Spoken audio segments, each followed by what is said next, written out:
Nag Panchami is a festival that has been celebrated for a long time in India. Nagas in Hinduism, Buddhism, and Jainism are semi divine beings, half human and half cobra. They are a strong, handsome species who can assume either wholly human or wholly serpentine forms and are potentially dangerous but often beneficial to humans. They live in an underground kingdom called the Nagalok or Patal Lok, which is filled with resplendent palaces beautifully ornamented with precious gems. The creator deity Brahma relegated the Nagas to the nether regions when they became too populous on earth and commanded them to bite only the truly evil or those destined to die prematurely. They are also associated with waters, rivers, lakes, seas, and wells, and are guardians of the treasure. Agni Puran, Skand Puran, Narad Puran, Garud Puran, and other Hindu Puranic texts also refer to Nag Panchami. In the Puranic literature, we can find a reference to how the Naga clan came into existence. Lord Brahma's son Kashyap married Kadru and Vinata, daughters of Prajapati Daksh. Kadru was the younger sister of Vinata, and when they both lived with Kashyap as his wives and attended to all his comforts, he blessed them by granting each of them with a boon. Kadru asked for 1,000 Nagas or serpent sons who could be valiant. Prompted by her sister's demands for sons, Vinata asked for only 2 sons who would be more powerful and bright than Kadru's children. Kashyap granted them their wishes. After his wives became pregnant, he advised them to look after the children and then left for his penance in the forest. After a long time, Kadru gave birth to 1,000 eggs and Vinata to 2 eggs. The eggs were carefully incubated in containers with hot water or in jars which kept them warm.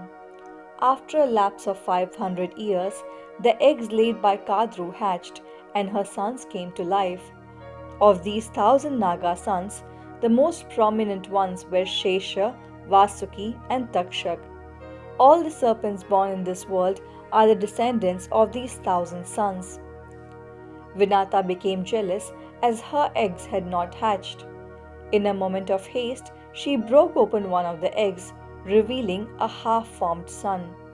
This son was enraged by his physical form and cursed his mother for her hasty act, saying that she would be a slave to Kadru for 500 years till the son from her second egg was born.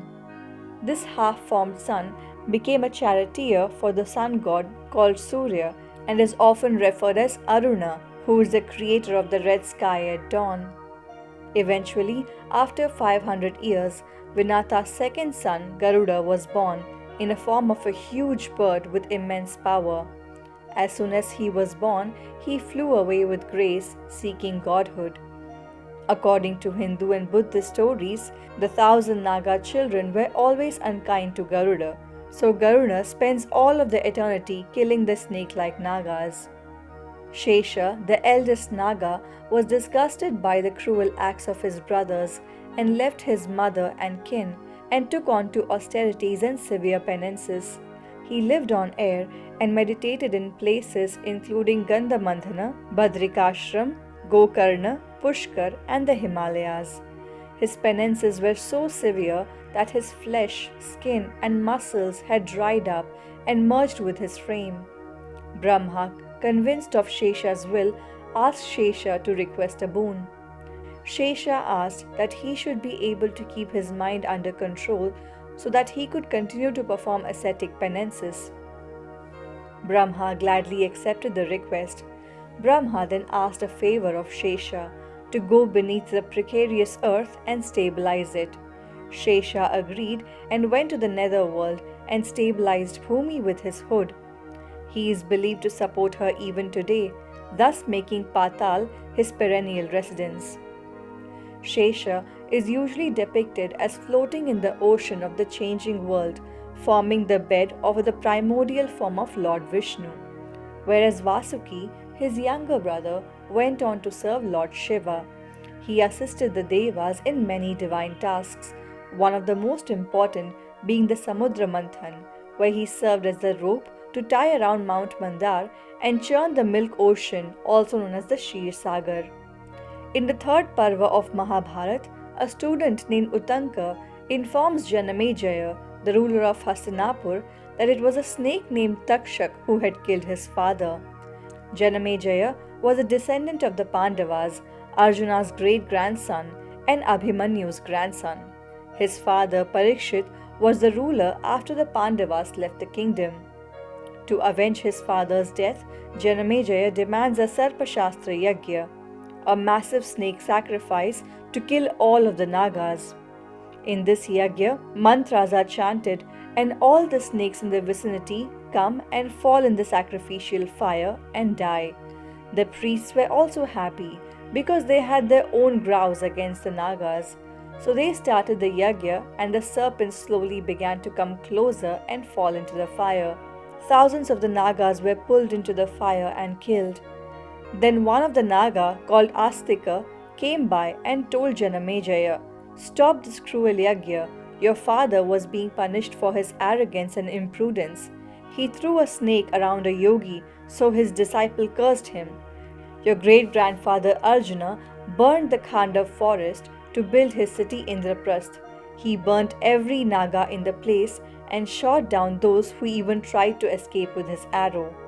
The only one who escaped was Takshak.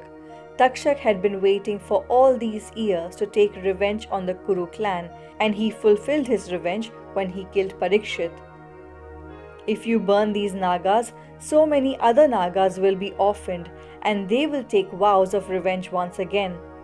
It will create an endless cycle of revenge and avenge. Let's put this to an end." Astika, who gave Janamejaya all this insight, was in fact a half Naga.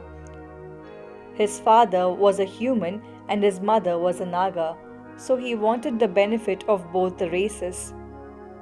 Janamejaya then goes on to ask, "What is the story that you are telling me about my great-grandfather? How do you know about this?"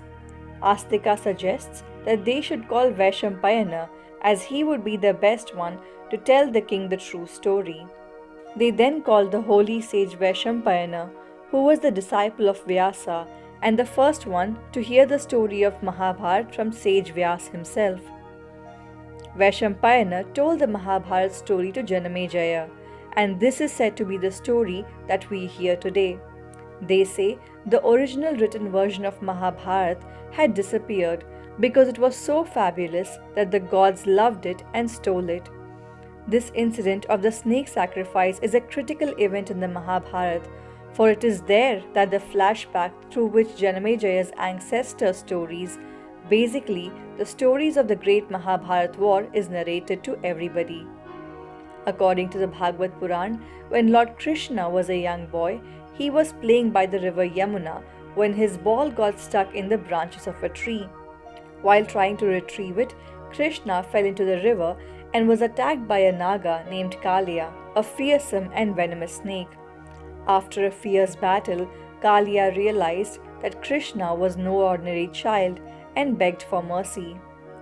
Krishna spared the snake on the condition that it would no longer trouble people. Nag Panchami is also celebrated to commemorate Krishna's victory and his act of saving his people from the menace of Kaliya. The most famous Nagas who acquire important place in the Hindu literature are Shesha, also known as Anantashesha, Vasuki, Takshak, Sankha, Mani, and others. The festival of Nag Panchami holds immense cultural and spiritual significance. It is believed that worshipping the Nagas on this day protects individuals and their families from evil, brings prosperity, and ensures a harmonious environment in nature.